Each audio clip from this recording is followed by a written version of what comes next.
Yo,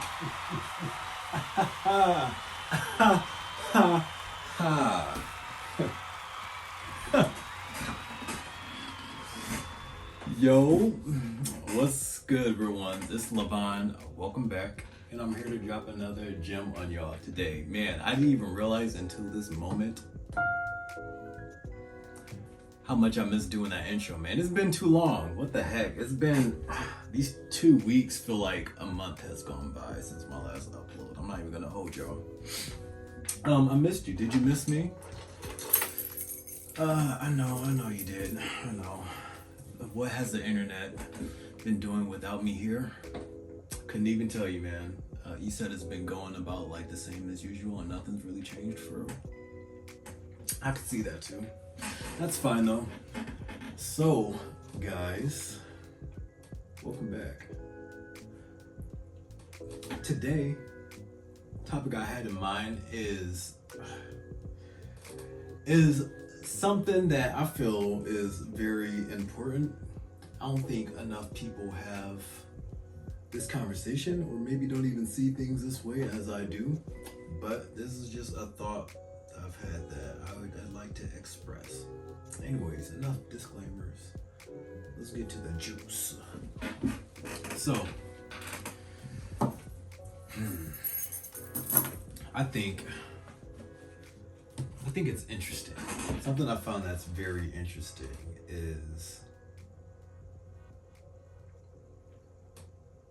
how quick people are to categorize themselves.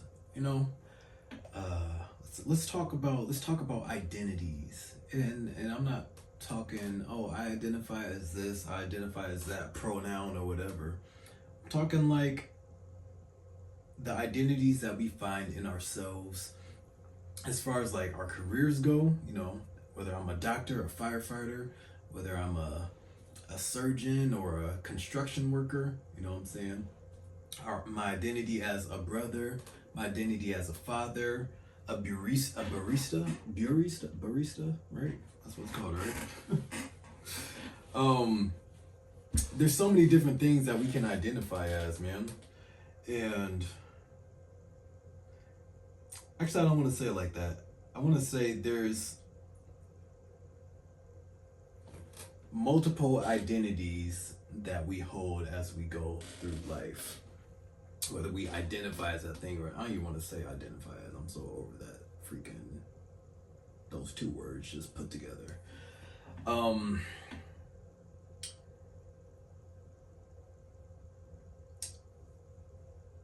I myself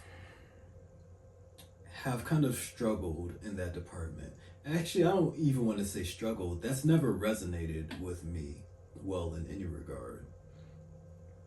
Is having an identity.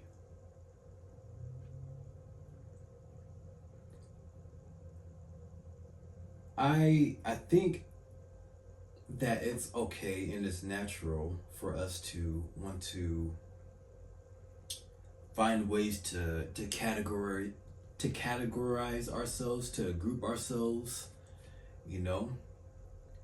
I think there's a lot of security that can be found once you identify, you know, with a certain group, or once you have a certain identity. Like, and that goes to like the length of political identities, whether I'm a Democrat, I'm a Republican, I'm a, you know, whatever the heck you are. I think there's a level of security that comes with certain identities. And maybe that's why it's natural, it's common for people to take on so many identities. However, I think there's a negative caveat that people may not consider once they take on certain identities, right?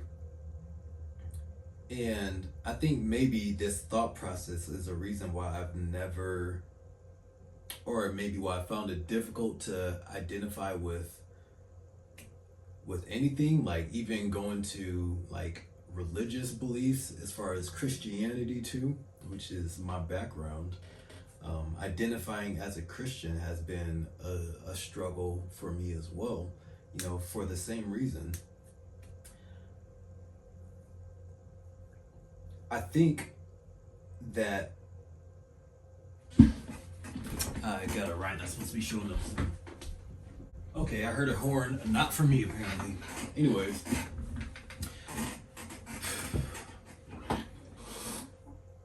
I think that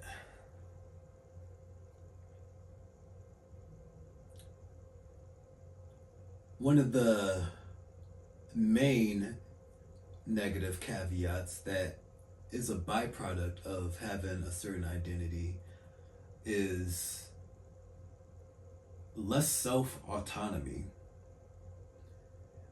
You know, once you become a part of a group or associate with, you know, multiple people that have a similar thought process or mentality or worldview, you know, I feel like that eliminates some personal autonomy. Autonomy. What? That eliminates some personal autonomy because, and we're all susceptible to this fact, this reality.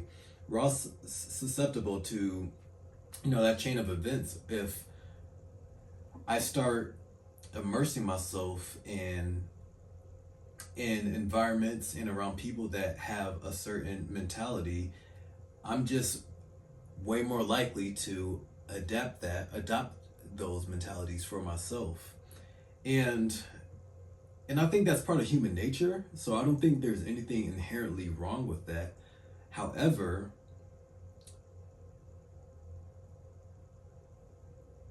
there are usually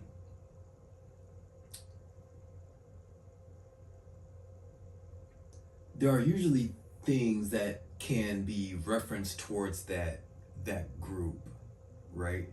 There's oftentimes I find that there's like a starter pack for having that identity or whatever. So that's kind of vague. So if we take an example like zodiacs or whatever, a lot of people rely on those and, you know, just really believe in them. A lot of their identity is in the whatever sign that they are. And I think that to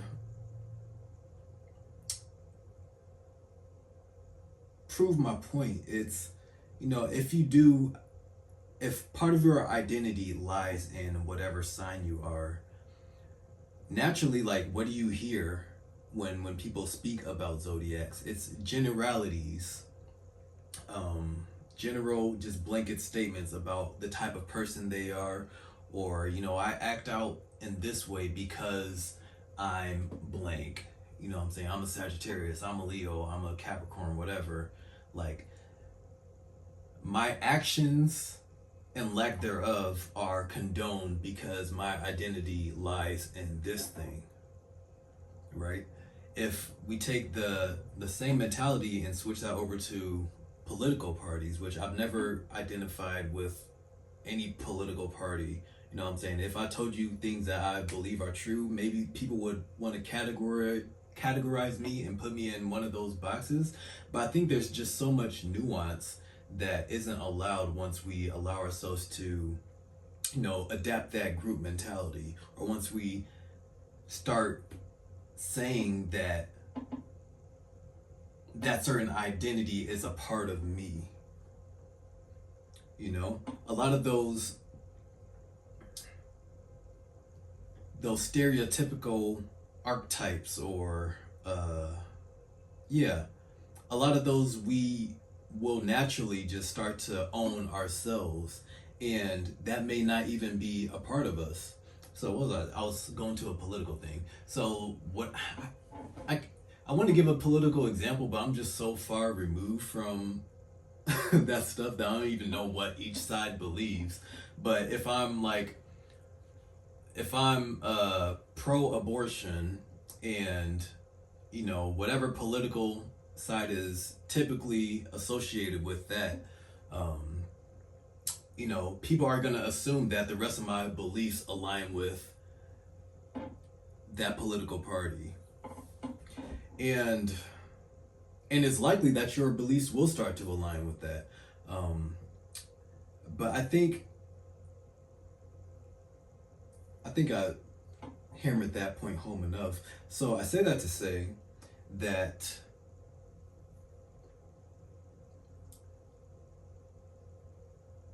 I think it's important to be aware of what we're holding our identities to, what we're saying we are, what we're saying we are, what we're owning as a part of ourselves.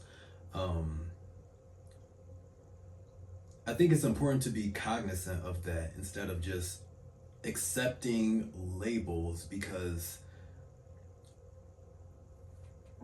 I believe having personal autonomy, I believe being able to think for yourself outside of whatever group, whatever occupation, whatever sign that you identify with, I think it's important to be able to think for yourself outside of those groups, because once you adapt a whatever group mentality, you're way more susceptible to be controlled, um,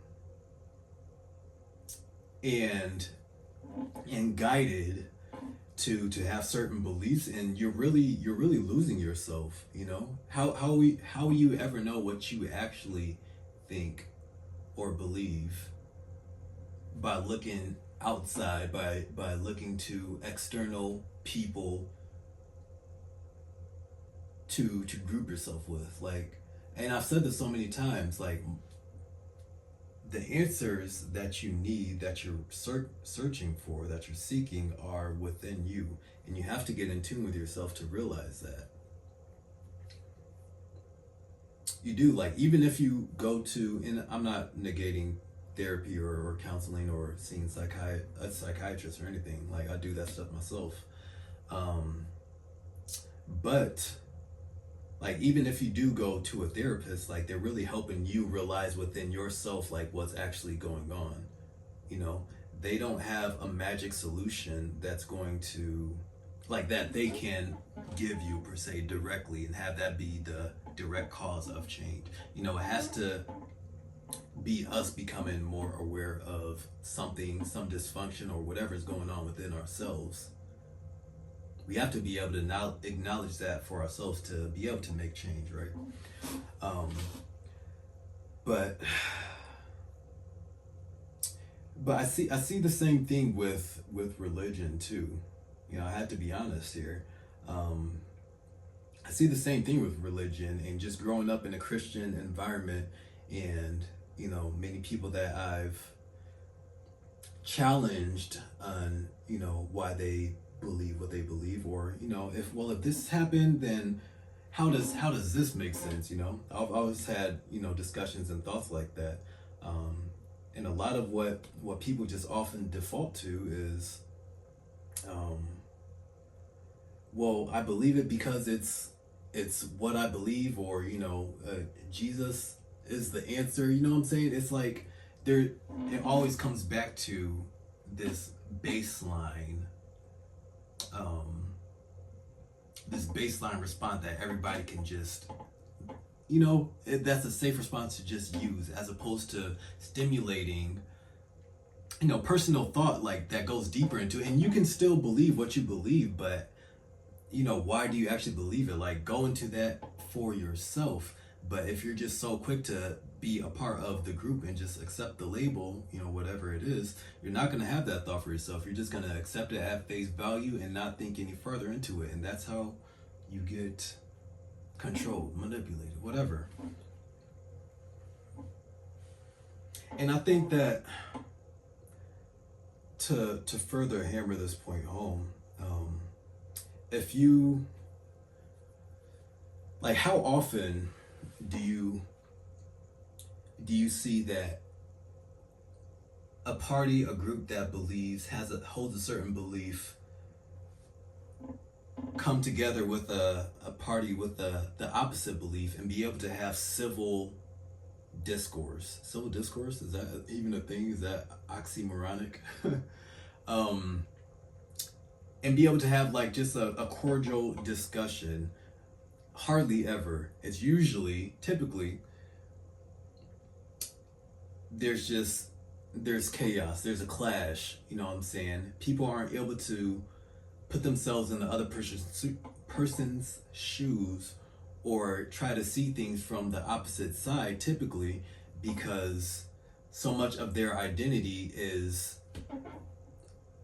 so much of this external thing they've accepted as part of them, right? And so if I'm attacking your ideas or your ideology or your philosophy or whatever, and you accept that as a part of you, which it isn't, then you're gonna feel attacked personally. You know what I'm saying? That's why I feel like that discord or those clashes happen when people try to have these discussions. If the manosphere tries to speak with feminists, you know what I'm saying? Why those views are often so just polarizing, right? And it's so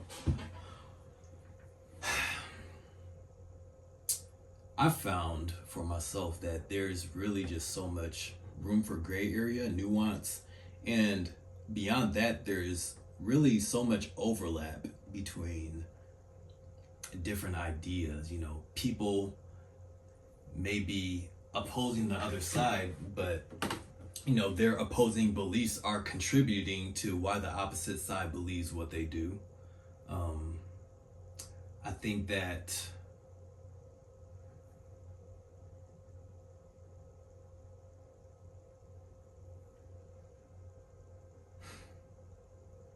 there was another area I wanted to go down that lane.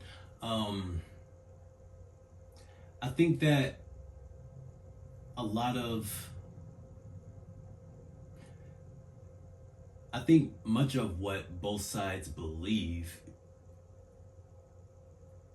if I've always hated the expression, "Oh, let's agree to disagree." Like I've never used that in my life. I always just hated that. I feel like that's such a cop out. Like, why do you have to agree to disagree when there's also an option where people find something that's mutually beneficial in the middle, right? And I say that to say, like, with, let's say, like science versus spirituality or whatever, science versus Christianity or whatever, like, I found that there is so much overlap between those things. Like, if you believe one, then you're kind of, there's much of what you believe that doesn't really discredit the other, right? So I'm thinking like things like, let's say,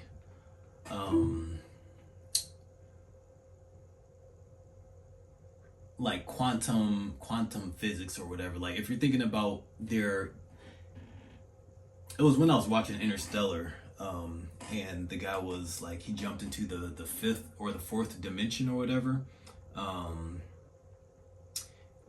and even that, like, theoretically, like if you believe that as a scientist or whatever, and you say you're against religion, I mean, even that stuff can overlap. You could be a scientist and be a Christian, but like if you believe that there could be a fourth dimension, which is what your studies have shown you, then I don't see how that doesn't hint at the possibility of there being angels or demons, or a spiritual realm beyond what we're seeing here too. I just think that multiple things can be true at once, as opposed to there always being opposing sides and like the constant clash. You know what I'm saying? People need to give more credence or allow room for the other side to be spoken and heard, I believe. But that's hard to do once you identify with whatever that thing is. But anyways, that's my video, man. That thought was just heavy on my mind. I was kind of having the conversation with my friend about a similar topic, and yeah, I feel like that's just an important message to bring to you guys. Just to spread some awareness, or to, even just to put my own thoughts out there. Um, so I think the best move that we can all do, if that's a struggle of yours, and if you resonate with what I'm saying, is to really get more in tune with ourselves. And I'll keep saying it, I will, until you get it. To get more in tune with ourselves and realize what it is that we believe and why. And and also think about, what is the group doing for you? What are you searching for outside of yourself, or what are they providing you that you haven't found within yourself yet? you know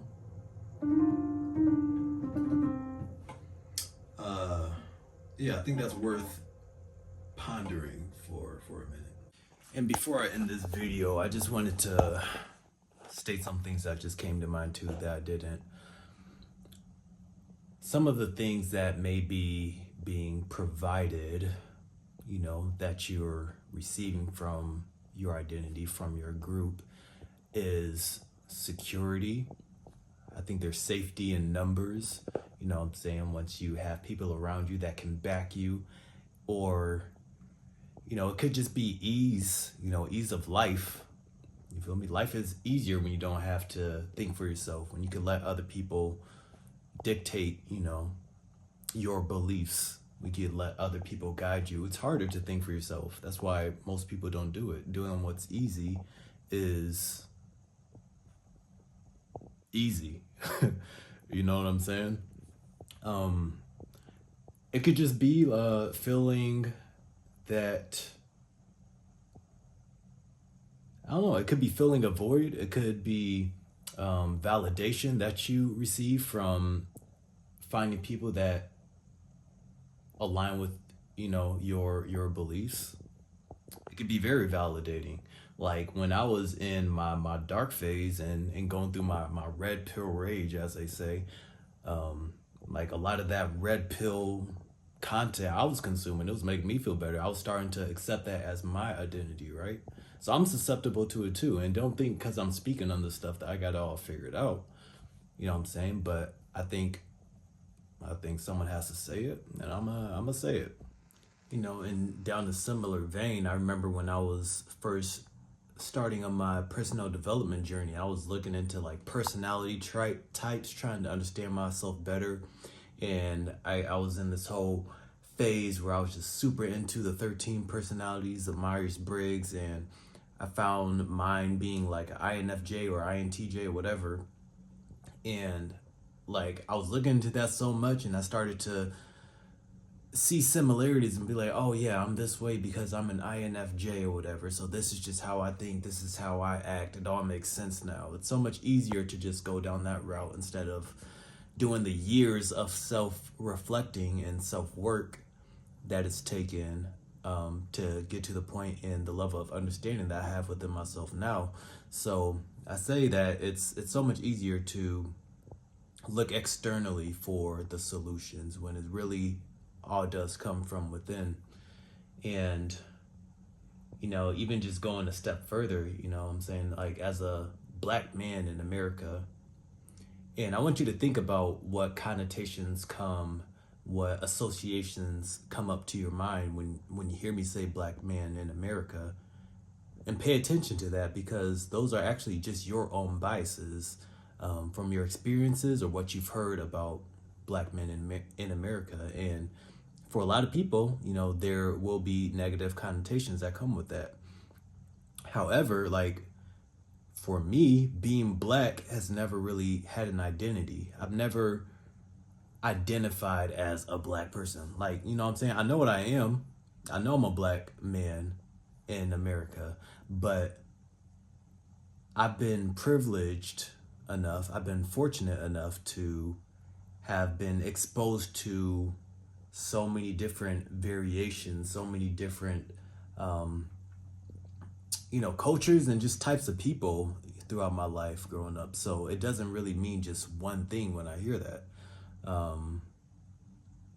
So like, for example, like even when I was a kid, it never made sense to me. Being in second grade or even before that, and people would be saying, "Oh yeah, you don't speak black," or "Why you talk so white?" Like that didn't make sense to me as a kid. You know what I'm saying? Because the colors, I mean, whatever color you are, it never had an identity to me. You feel me? Um, so I just thinking for myself, I chose to just continue down the path I am because I mean, what does that mean to be a color? Um,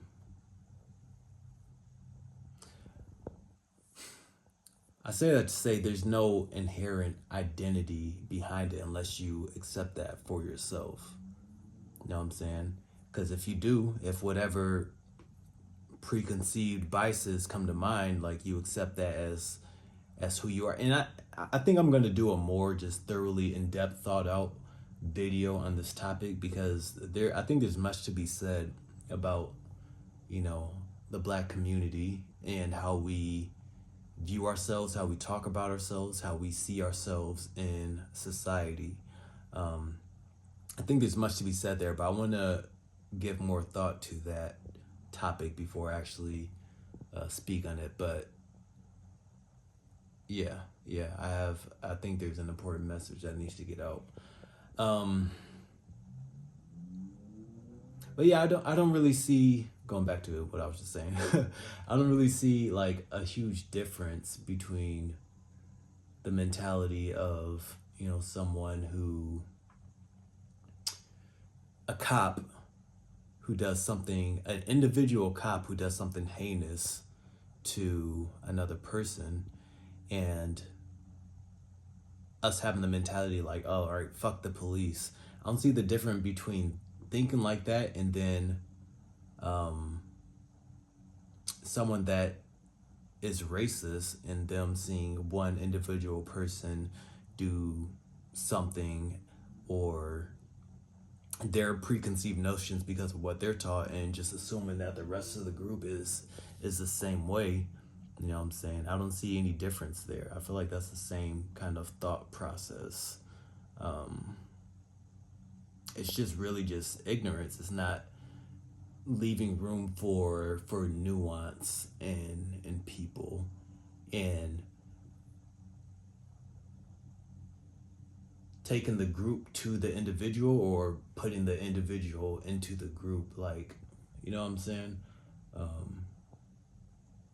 I feel like it's a similar thing. But anyways, yeah, I'll just let this end here. It has to end sometime. So I could go on these topics and just think and whatever. Anyways, don't want to ramble on. If you enjoyed this video, go ahead, leave a like, comment, subscribe to your boy to join the realist. And I'm trying to be back on here, posting more regularly.